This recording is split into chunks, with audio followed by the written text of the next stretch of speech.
Hello everybody. I just thought I'd record the backyard. I call it a woodland garden that I started. This is only its second summer. All of this area that has plants here was just lawn, grass, and I've been inspired by Nancy Lawson, the humane gardener, Jen and Steve at the Common Milkweed, and two falls ago, that sounds funny, this beautiful sugar maple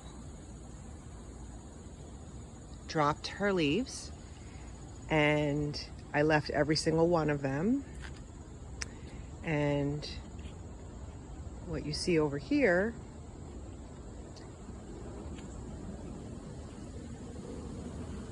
where these pieces of wood are, that's where the leaves fell, and that's the tree canopy line. It's where it stopped. So I left all those leaves, and then I also actually reached out to Nancy Lawson on one of her blogs, and I said, will this be enough? It's about 3 inches thick. And she said it's best to have some oak leaves to really kill the grass. And so I rescued my neighbor's oak leaves,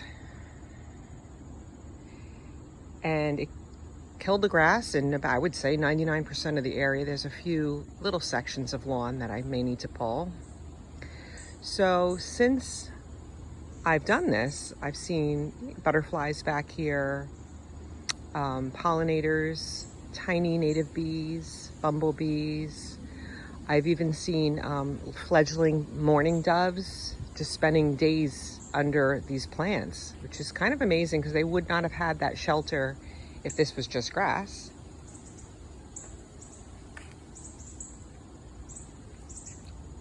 And so I don't put any leaves at the curbs. I don't do that anymore. I stopped actually doing that a while ago.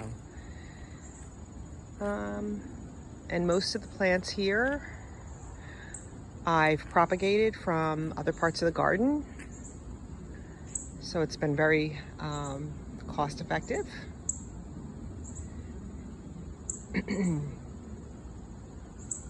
I'm surprised at how well some of them are doing, actually. Like I have this blue mist flower from the front yard that's in full sun, and it seems excellent here, doing better here in the shady area of the garden. I guess I need to study up on my plants a little more. I have Christmas fern, simple to just dig up a little piece of it and then pop it wherever. Same with sensitive fern over here. So if you have a few, you can have many. This plant here is ostrich fern. It's really pretty. And I got this for free from our New Jersey Native Plant Society plant swap. And I had just one because I didn't want to be greedy, even though I wanted more. But look, it has spread to here. So now I have 2, and it's really attractive. It's a nice bright green.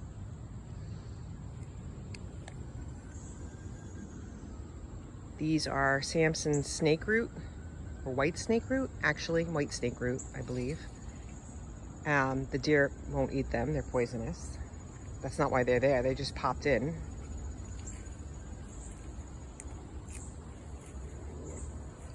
Another plant that if you have one, you have many, is whitewood aster.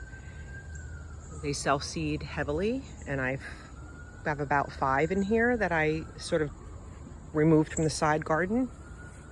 And I started with just like 2 or 3.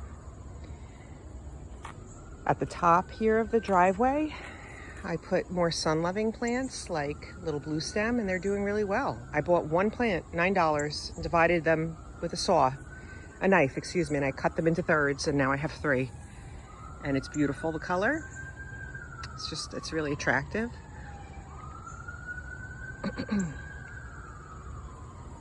I even have some swamp milkweed here. I have a lot of milkweed. Sadly, I have had 0 caterpillars. I've had eggs and no caterpillars that I can find. It's a tough year for them, I guess, for the monarchs. This is side oats grama grass.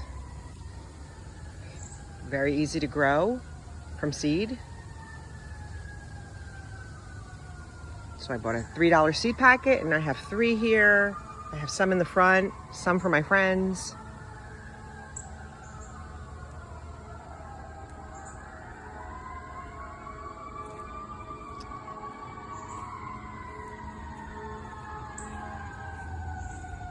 I have a great blue lobelia,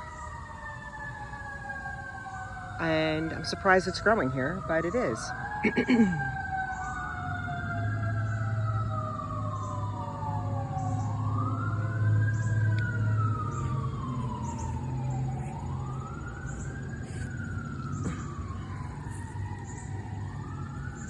This is Jack in the Pulpit. These are the seeds, or the berries. They turn bright red.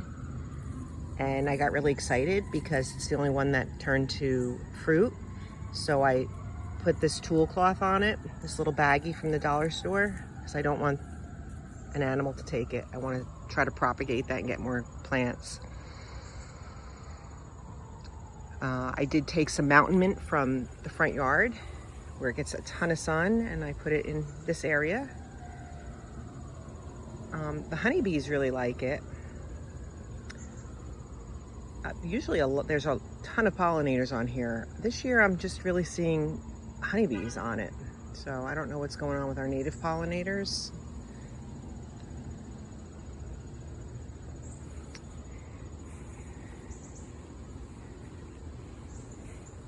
That's about it. Here is a redbud tree, Cercis canadensis, that I staked. I caged, I mean. So in 2023, I grew this from seed that I also got from my New Jersey Native Plant Society seed swap. So you should probably consider, if you're into native plants, consider your state or local Native Plant Society, because you get a lot of freebies, and that's great.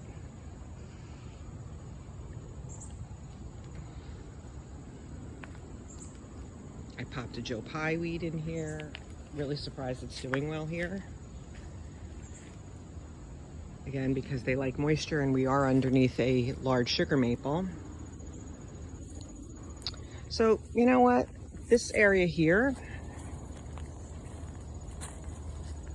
it went down, it curved over, and it went all the way to there. That was all English ivy. You can see my neighbor still has some. That's her property. My young daughter and I, we pulled it up. It was not hard, I guess, because it was flat and not climbing up anything. So we planted a bladder nut. Waiting on that one a little bit. And then all of these plants, they're all young. They're new.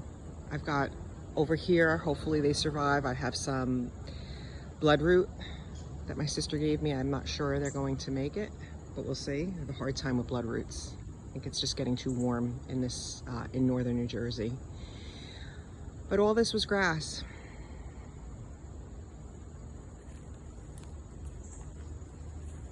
So now I don't have to mow it. I certainly don't rake it. The only raking I do is this little area right here. And then I just rake the leaves and I just dump them over here or back there.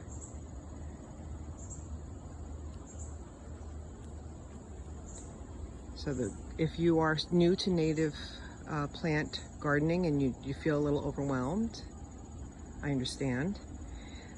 One of the best things you can do is just, especially if you have a beautiful native tree like I have my sugar maple. I say that because the neighbor has a Norway maple over there, and the seeds are really aggressive and they spread far and wide. Anyway, if you're a little overwhelmed by I have to dig up the grass, you don't. You really don't. It might take a couple years, but you just smother it with leaves. And in the process of waiting over that winter, the fall, you'll have insects can use those leaves to stay warm over the winter, like queen bumblebees if they're in there. White-throated sparrow birds will come in and scratch to get bugs from the soil underneath the leaves. It's really helpful to our bird population. And now when I make a hole for a plant, it's easy digging. It's really, before it was compact and kind of sandy, and now the holes are, when I dig, are black and composty and really nice. And part of the reason I also did this was because I really want to preserve the sugar maple that's 200 years old, as the state of New Jersey determined. So I want to keep it as long as possible, and I know that northern New Jersey is its most southern range, so with climate change I'm worried it's going to start to die. So I figured keeping the leaves here instead of mowing is a helpful way to feed this tree.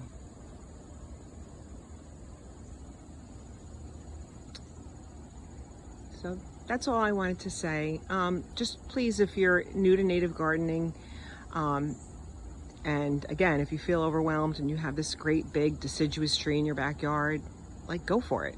You don't need I mean, I'm not telling you what to do, but you can create planting beds with leaves.